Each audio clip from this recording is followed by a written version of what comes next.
I think we're on the endangered species list, only because the question becomes who follows us.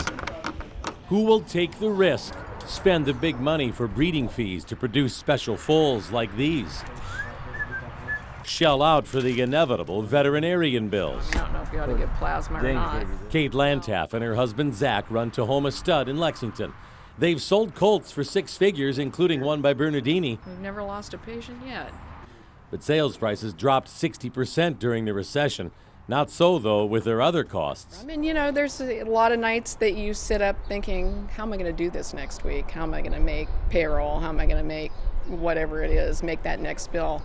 One way to make that bill? Empty some of the stalls. Tahoma used to have 18 to 20 mares producing beautiful colts and fillies. We'll do what we need to do to survive, whatever that may be. And that's why we've gotten down to the 6 mares. We may get down to a few less mares than that. The mom and pops are under a lot of stress.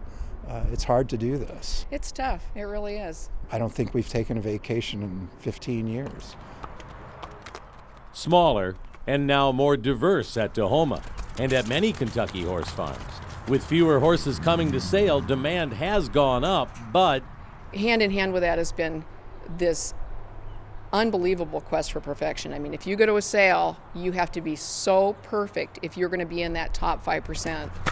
little flaws that won't affect racing and didn't used to affect price can now drastically reduce the sales price of a young horse. So to hedge their bet, Tahoma no longer sells all these newborns within a year, but keeps some of them to race.